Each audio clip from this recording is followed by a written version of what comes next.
ሰላም ጤና ይስጥልን ክቡራትና ክቡራን ተመልካቾቻችን ከናሁ ቴሌቪዥን ዘወትር በዚህ ሰዓት ወደ እናንተ የሚደርሰው የዛሬ ዕለተ ሐሙስ ሚያዝያ 15 2018 ዓ.ም የተለያዩ የሀገር ቤትና የባህር ማዶ ስፖርታዊ መረጃዎች ወደ እናንተ የሚደርሱበት ጊዜው አሁን ነው። እስከ መረጃዎቻችን ፍጻሜ ድረስ አብራችሁ እንድትቆዩ የምንጋብዛችሁ የመረጃዎቹ አዘጋጅና አቅራቢ ገዛኸኝ ዱላ፣ የካሜራ ባለሙያችን ጋሻው ዳኛው ከኛ ጋር ቆይታ ያደርጋል። አብራችሁ ነው። ወደ ቀዳሚው የሀገር ቤት ስፖርታዊ መረጃችን ስናልፍ የቦክስ ስፖርትን መረጃ ቀዳሚ እናደርጋለን። እንግዲህ የፊታችን ቅዳሜ ሚያዝያ 17 በአድዋ ሚዚየም ታላቅ የቦክስ ፍልሚያ ይከናወናል። ይህንን ውድድር በተመለከተ በዛሬው ዕለት አዘጋጆቹ ጋዜጣዊ መግለጫ ሰጥቷል። ይህን እውነት ለመዘገብ ከተገኙ ሚዲያዎች መካከል አንደኛው ናሁ ቴሌቪዥን ነው፣ ናሁ ስፖርት ማለት ነው። እንግዲህ በዛሬ በጋዜጣዊ መግለጫው ላይ የተነሱ ሀሳቦች አሉ። ውድድሩ ምንድነው? የመድን ግራንድ ፋይት ናይት ይሰኛል። የሚክስድ ማርሻል አርት ውድድር ነው። ቦክስንም እንደዚሁ ደግሞ የተለያዩ ስፖርቶችን በውስጡ እንደያዘ ሲነገር ነበረ። እንግዲህ በጋዜጣዊ መግለጫ ላይ በመድረኩ ላይ ማለት ነው። ውድድሩ እንግዲህ የበለጠ አዳዲስ ስፖርተኞችን ለማምጣት እንደዚሁም ደግሞ በፋይናንስ ስፖርተኞችን ተጠቃሚ ለማድረግ በሽልማት ዳጎስ ያለ የሽልማት ፓኬጅ እንደያዘም እንደዚሁ እየተገለጸ ነው የሚገኘው። በድምሩ 3.5 ሚሊዮን ብር ይዟል ተብሏል። በነፍስ ወከፍ እንግዲህ እንደየድርሻቸው በተለያዩ ካታጎሪ ነው የሚወዳደሩት በኪሎግራም ተለያይተው ማለት ነውና ይህንን ውድድር በአሸናፊነት ለሚያጠናቅቁ እንደዚሁም ለሚሸነፉና በውድድር መድረኩ ላይ ለሚሰናበቱት ሁሉ እንደየደረጃቸው የገንዘብ ሽልማት እንደሚበረከትላቸው በዛሬው ጋዜጣዊ መግለጫ ላይ ይፋ ተደርጓል። ከዛ ባለፈ ግን በቀጣይ በዚህ የሚክስድ ማርሻል አርት ስፖርት ላይ በዚህ ዘርፍ ሀገራቸውን በተለያዩ የውድድር ዓለማት እንደዚሁ ወክለው ሊወዳደሩ የሚችሉ ስፖርተኞችን ለማፍራት የሚያስችል መሆኑ እንደዚሁ ተገልጿል ማለት ነው። ይህንን ውድድር እንግዲህ የተለያዩ ተቋማት ስፖንሰር እንዳደረጉት በተለይ ለስፖርቱ ማህበራዊ ኃላፊነትን ከመወጣት አንጻር እያገዙ ያሉ ትልልቅ የስፖርት ተቋማት አሉ ተብሏል።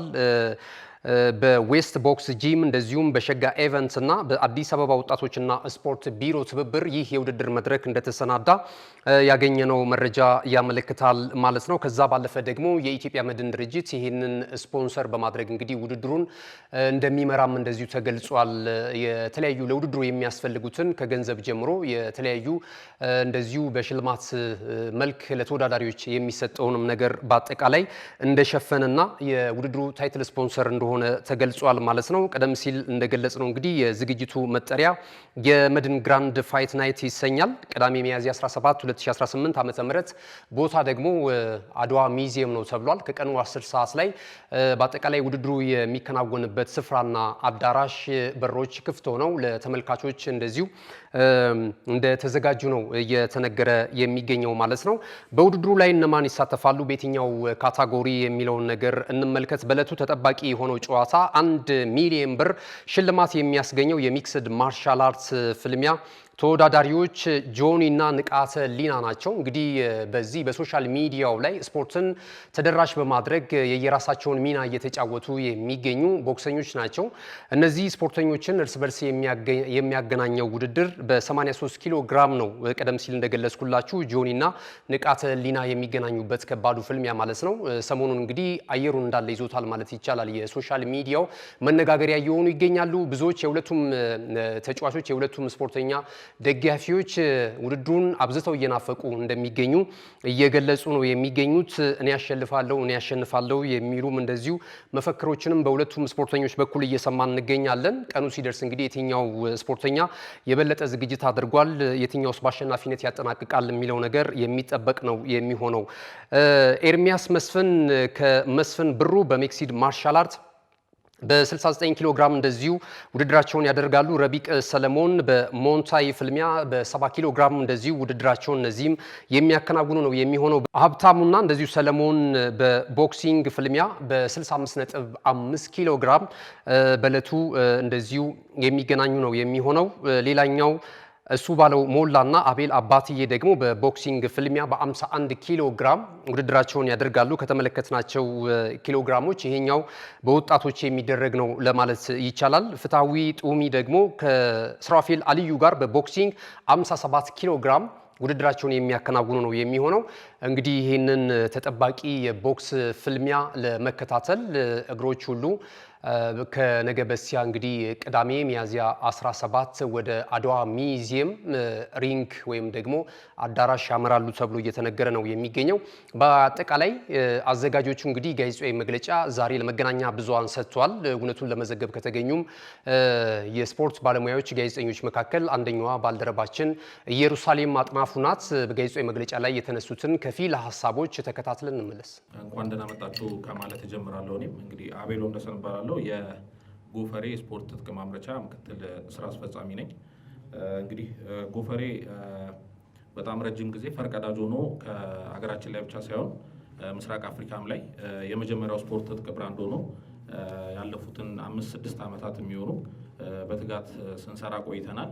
ቢሆንም ግን አብዛኞቹን ስፖርት ዘርፎች በተለይ ደግሞ አሁን ውድድሩ ላይ የተሳተፉ አብዛኞቹን ስፖርቶች ያማከለ ስራ ስንሰራ አልነበረም የቆየ ነው።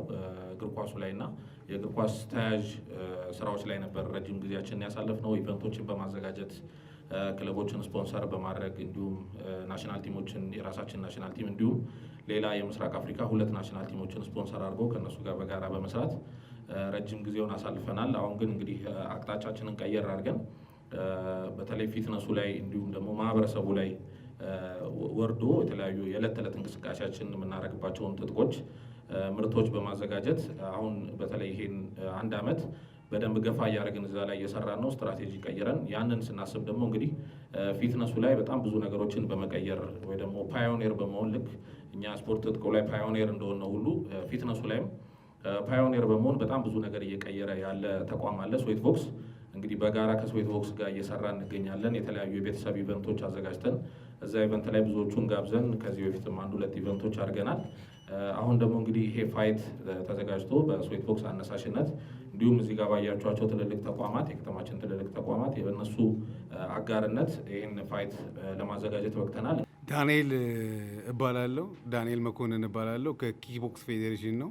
ያው ዛሬ መመስገን ያለባቸውና እንደገና ደግሞ መታወቅ ያለበት ነገር ስላለ አንዳንድ ነገሮችን ለማለት እንሞክራለን። እንደ ኪክቦክሲንግ ፌዴሬሽን ማለት ነው። ምንድነው ያው ዛሬ ይሄ የሚደረገው ውድድር ለኮምባት ስፖርቶች ወይም ደግሞ ለንክኪ ስፖርቶች የትንሳኤ ቀን ስለሆነ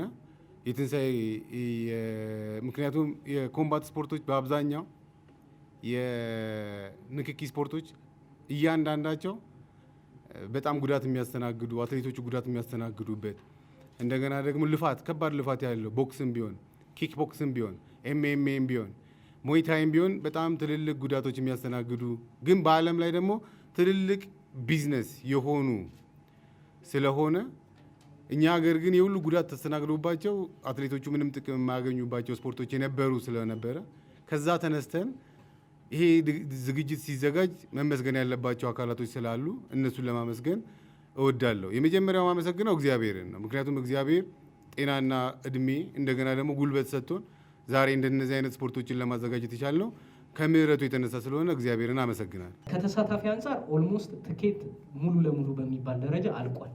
በጣም ጥቂት የሬጉላር እና የቪአይፒ ቁጥሮች ካልሆኑ በስተቀር ትኬት ኦልሞስት ተሽጦ አልቋል።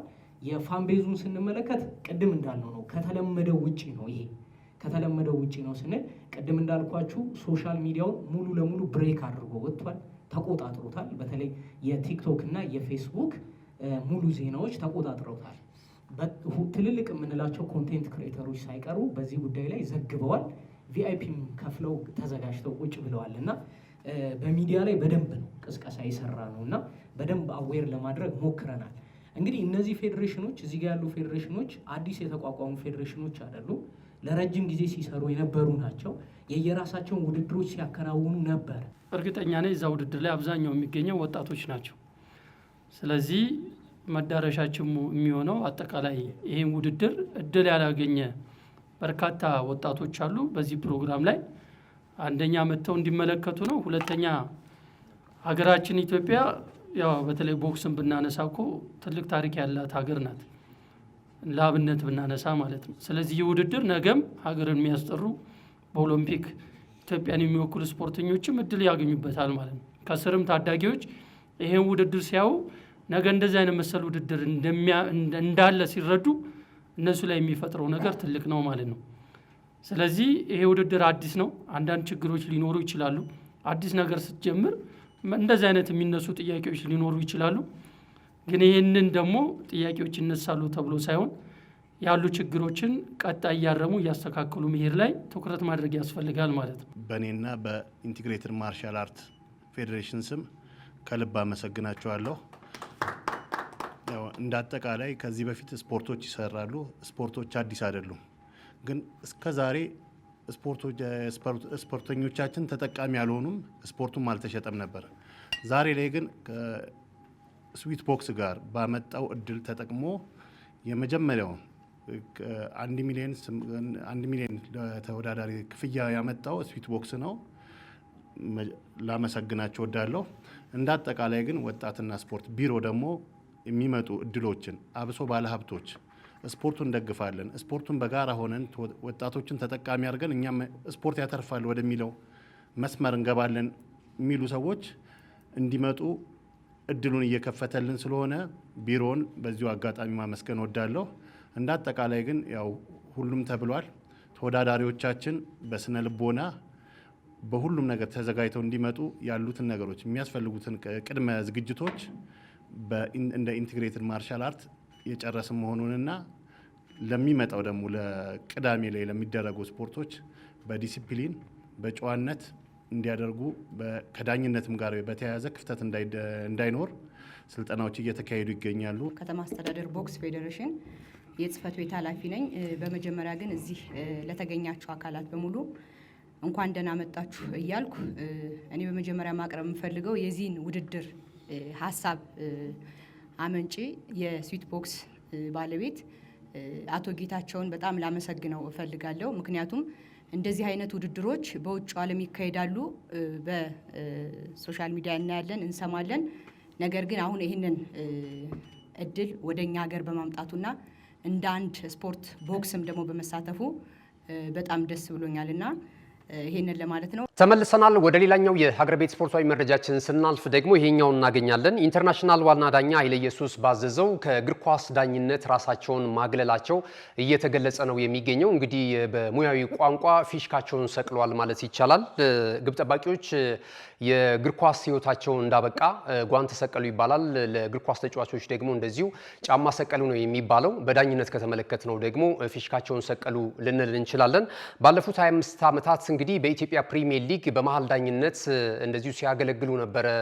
ተለቅ ያሉ ጨዋታዎች እየተሰጣቸው በዳኝነት እንደዚሁ ሲያገለግሉ ነበረ ማለት ነው ያለፉትን ዓመታቶች። የበለጠ ደግሞ የእግር ኳሱ ቤተሰብ በደንብ ያውቃቸዋል። የኢትዮጵያ ፕሪሚየር ሊግን ደግሞ አብዝተው የሚከታተሉ የእግር ኳሱ ቤተሰቦች ማለት ነውና በዚህ የዳኝነት ሙያቸው ወይም ያለፉትን 25 ዓመታት በጉልህ እሳቸውን ካሳወቃቸው ዋነኛው ነገር ያለፉትን ዓመታት በተለይ ደግሞ በኢትዮጵያ ፕሪሚየር ሊግ ላይ ለሶስት ተከታታይ የውድድር ዓመታት እንደዚሁ የፕሪሚየር ሊጉ ኮከብ ዳኛ በመባል በምስጉንነት እንደዚሁ ተሸልመዋልና አዳዲስ ዳኞች ወደ እግር ኳሱ እንዲመጡ ደግሞ እያበረታቱ ሙያቸውን እያጋሩ ኮርሶችን በመስጠትም የሚታወቁ ዳኛ ናቸው ማለት ይቻላል። ከዛም ባለፈ ከዚህ በኋላ እንግዲህ አሁን ላይም ቢሆን ከዳኝነቱ ጎን ለጎን በባህር ዳር ዩኒቨርሲቲ በስፖርት ሳይንስ በመምህርነትና በተመራማሪነት እንደዚሁ እያገለገሉ እንዳሉ የታሪክ ማህደራቸው እንደዚሁ ያስረዳናል ማለት ነው። እሳቸውም አካዳሚካሊ ብቁ እንደሆኑና ራሳቸውንም ሁልጊዜ ወደ ላቀ ደረጃ ለማሸጋገር እየሰሩ መሆኑን የትምህርት ደረጃቸው ያሳየናል። 3 ዲግሪዎችን በተለያየ ሁኔታ በተለይ የስፖርት ሳይንስ ላይ እንደሰሩና ተመራቂ እንደሆኑ ተመልክተናል ማለት ነው። ከዚህም በኋላ ከኢትዮጵያ እግር ኳስ ፌዴሬሽን ከሌሎች እግር ኳሱ ከሚመለከታቸው ባለድርሻ አካላት ጋር በጋራ በመሆን አዳዲስ ወጣት ዳኞች ደግሞ ወደዚህ ሙያ እንዲመጡ ኮርሶችን በመስጠት ልምዳቸውን በማካፈል ለመስራት ዝግጁ መሆናቸውን ገልጸዋል ማለት ነውና በቀጣይ እንግዲህ በእግር ኳስ ዳኝነት ኢንተርናሽናል ዋና ዳኛን ኃይለ ኢየሱስ ባዘዘውን የማንመለከታቸው መሆኑን እንደዚሁ በዛሬው ዕለት ያጋሩት የታሪክ ማህደራቸው ያስረዳል ማለት ነው። ክቡራትና ክቡራን ተመልካቾቻችን ወደ ባህር ማዶ ስፖርታዊ መረጃዎቻችን ከማለፋችን አስቀድመን መልእክቶቹ ይኖሩናል። እነሱን ተከታትለን እንመለስ። እነሆ የምስራች! የ10 አየር መንገድ የበረራ ትኬት ለውድ ደንበኞቹ በተቀላጠፈና አስተማማኝ በሆነ መንገድ እያቀረበ ያለው። በዚህም በደንበኞቹ የተመሰገነው ጉዞጎ አሁን ደግሞ ተደራሽነቱን በማስፋት ተጨማሪ ባንኮችን በማካተት ለውድ ደንበኞቹ የበለጠ አስተማማኝ ለመሆን ችሏል። የጉዞጎን አፕሊኬሽን ከአፕ ስቶር ወይም ከፕላይ ስቶር በማውረድ የመነሻና የመድረሻ ከተማዎትን መርጠው ዋጋ አወዳድረው የሀገር ውስጥም ሆነ ዓለም አቀፍ በረራ ማድረግ ካሰቡ የበረራ ትኬቶን ክፍያ በአቅራቢያው በሚገኙ ባንኮች አንድም በአካል በመሄድ ወይም በኦንላይን የክፍያ አማራጮች ክፍያዎትን በመፈጸም የበረራ ትኬቶን በእጅ ያስገቡ። ከዚህም በተጨማሪ እንደ ሁል ጊዜው ወደ ጉዞጎ የጥሪ ማዕከላችን 7473 በመደወል ከሙሉ የበረራ መረጃ ጋር የ24 ሰዓት የትኬት አገልግሎት ማግኘት እንደሚችሉ ስናበስሮ በታላቅ ደስታ ነው። ለበረራዎ ጉዞጎ።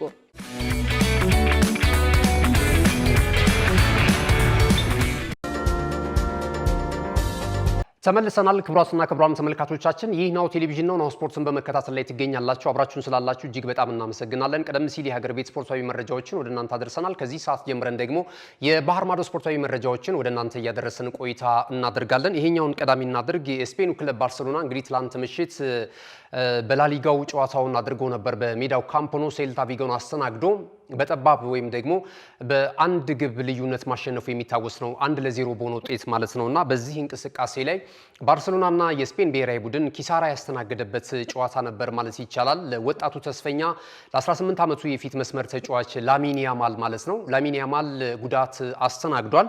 በቀጣይ ምናልባት ወደ ዓለም እግር ኳስ ዋንጫው የውድድር መድረክ ላያቀና ይችላል እየተባለ ነው የሚገኘው። ትላንትና ሴልታ ቪጎን ብሉግራናዎቹ 1-0 በሆነ ውጤት ሲያሸንፉ ብቸኛውን ጎል ከመረብ ማሳረፍ የቻለው ይህ ተጫዋች ነበረ። በእርግጥ በፍጹም ቅጣት ምት ነው ጎሉን ያስቆጠረው። ነገር ግን ለፍጹም ቅጣት ምቱ መገኘት ዋነኛው ምክንያት እሱ ነበረና ጎሉን ካስቆጠረ በኋላ ሴሌብሬት ማድረግም አልቻለም። የጡንቻ መሸማቀቅ ወይም ደግሞ የጡንቻ መበጠስ ጉዳት እንዳጋጠመው እየተገለጸ ነው የሚገኘው። ወዲያው ተቀይሮ ለመውጣት ተገዷል ማለት ነው። ሜዳ ውስጥ በነበሩ የክለቡ ደጋፊዎች ትልቅ መደናገጥን ፈጥሯል።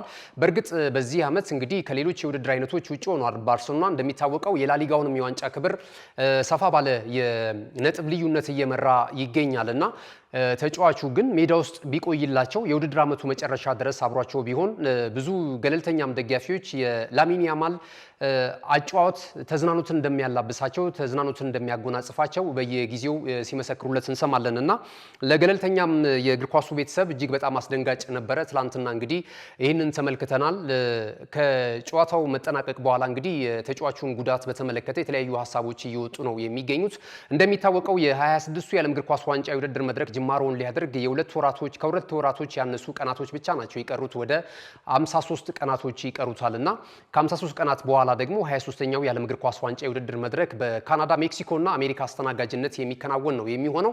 በውድድር መድረኩ ላይ ከሚጠበቁ ብሔራዊ ቡድኖች መካከል አንደኛው የስፔን ብሔራዊ ቡድን መሆኑ ግልጽ ነው። በዛ የስፔን ብሔራዊ ቡድን ስብስብ ውስጥ ደግሞ ተጽዕኖ ፈጥረው ለስፔን ብሔራዊ ቡድን ከ2010 በኋላ የዓለም እግር ኳስ ዋንጫ የውድድር መድረክን ሊያመጡ ያስችላሉ ተብሎ ተስፋ የተጣለባቸው ተጫዋቾች መካከል አንደኛው የ18 ዓመቱ ላሚን ያማል ነውና ለስፔን ብሔራዊ ቡድን ደጋፊዎች ለስፔናውያን ትላንትና እጅግ በጣም አሳዛኝ ነገር ነው የተሰማው። ምናልባት እስከ ዓለም ዋንጫው ድረስ ላያገግም እንደሚችል ነው እየተነገረ የሚገኘው። የተወሰኑ ጨዋታዎች ሊያመልጡት ይችላሉ እየተባለ ይገኛል። እስከ ምናልባት ወደ ሜዳ ለመመለስና ልምምድ ራሱ ለመጀመር ከአንድ ወር በላይ ሊፈጅበት እንደሚችል እየተገለጸ ነው የሚገኘው። ለክለቡ ባርሴሎና ከዚህ በኋላ እስከ ውድድር ዓመቱ መጨረሻ ድረስ ላይመለስ የሚችልበት እድል እንዳለ ተነግሯል። በእርግጥ ከፊታችን በ35ኛው ሳምንት መርሃ ግብር ላይ ኤል ክላሲኮ ይከናወናል። የኤል ክላሲኮ ጨዋታ በሪያል ማድሪድ እና በባርሴሎና መካከል ነው። ያን ያህል በላሊጋው ላይ የሚያመጣው ልዩነት ይኖራል ተብሎ አይጠበቅም። አሁን ማድሪድ ካለበት አቋም እንደዚሁም ደግሞ ባርሴሎና ደግሞ እያሳየ ካለው ብቃትና ካለው የነጥብ ልዩነት አንጻር የላሊጋውን የዋንጫ ክብር ከዚህ በኋላ ሪያል ማድሪዶች ይነጥቃሉ ለማለት እጅግ በጣም አስቸጋሪ ነው። ነገር ግን ያው እድላቸውም ተሟጦ አላለቀም። በቀጣይ እንመለከታለን። ነገር ግን የተጫዋቹ ጉዳት ግን ብዙዎችን እያሳሰበ ነው የሚገኘው ማለት ነውና በቀጣይ የሚሆነውን እንመለከታለን። የስፔን ብሔራዊ ቡድን እንግዲህ የመጀመሪያ ጨዋታውን ከአፍሪካዊቷ ሀገር ኬፕ ቨርዲ ጋር ነው በምድቡ የመጀመሪያ ጨዋታውን የሚያከናውነው ማለት ነው።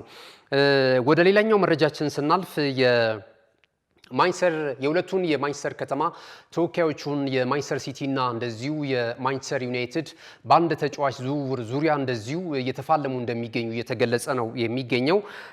ያለፉትንም ዓመታቶች ዩናይትዶች ይህንን ተጫዋች ለማስፈረም ፍላጎት ሲያሳዩ እንደነበረ የሚታወስ ነው። የተለያዩ የመገናኛ ብዙሃንም በየጊዜው የዚህን ተጫዋች መዳረሻ እንደዚሁ መረጃዎችን ሲያደርሱ ነበረ። ኤሎይት አንደርሰንን ከኖቲንግሃም ፎረስት ለማስፈረም ፍላጎት አላቸው ቀያይ ሰይጣናቱ። በአሰልጣኝ ማይክል ካሪክ እየተመራ የሚገኘው ማንቸስተር ዩናይትድ በአዲሱ የውድድር ዘመን አዳዲስ ተጫዋቾችን ሊያካትት እንደሚችል በተለይ ደግሞ ሰር ጂም ራትክሊፍ ወደ 4 የሚደርሱ ተጫዋቾች በክረምቱ የተጫዋቾች የዝውውር መስኮት እንዲመጡ ፈቃድ ስለመስጠታቸው ይህንንም ዝውውር ለመፈጸም የሚያስችላቸው በጀት እንደተመደበላቸውና እንደተፈቀደላቸው እየተገለጸ ነው የሚገኘው። በአጠቃላይ የግራውንድ ፉልባክና እንደዚሁ የዊንግ ተጫዋቻቸውንም መቀየር ይፈልጋሉ።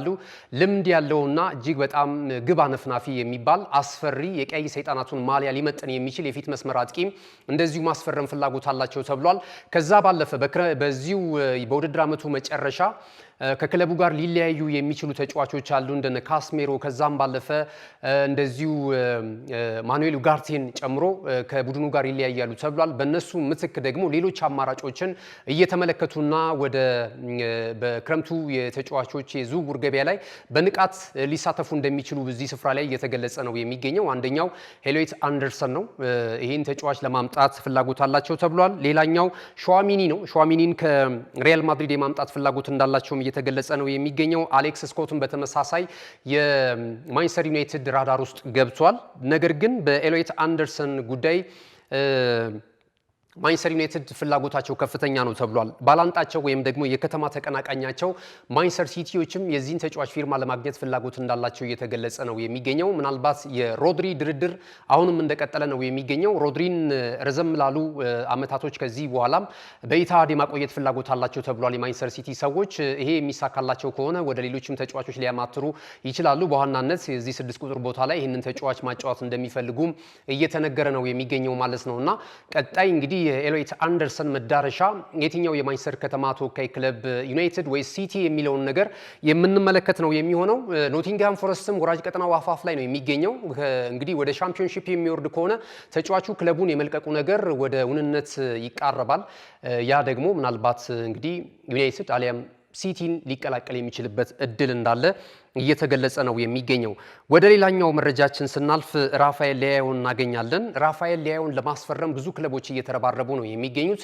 የሴሪያውን ክለብ ኤሲ ሚላን የግራ መስመር የክንፍ ተጫዋች የሆነውን ይህንን ፖርቹጋላዊ ኢንተርናሽናል የማስፈረም ፍላጎት እያሳዩ ከሚገኙ ክለቦች መካከል አንደኛው የስፔኑ አያሉ ክለብ ሪያል ማድሪድ ነው። በሌላ በኩል ደግሞ ማንቸስተር ሲቲም እንደዚሁ እና ማንቸስተር ዩናይትድም ተጫዋቹን ይፈልጉታል ተብሏል። ከዚህ ቀደም ከአርሰናል ጋርም ስሙ ሲያያዝ እንደነበረ በስፋት ይህን ተጫዋች የሚታወስ ነው። አርሰናሎች አሁንም ቢሆን ከተጫዋቹ የዝውውር ገበያ እንዳልወጡ እየተነገረ ነው የሚገኘው። ነገር ግን አሁን በብዛት የተጫዋቹን ስም ከሪያል ማድሪድ ከሊቨርፑል እና ከዩናይትድ ጋር ነው እያያያዙ የሚገኙት እየተመለከትን። ሲቲም እንደዚሁ ተጫዋቹን ይፈልገዋል የሚል ነገር ነው።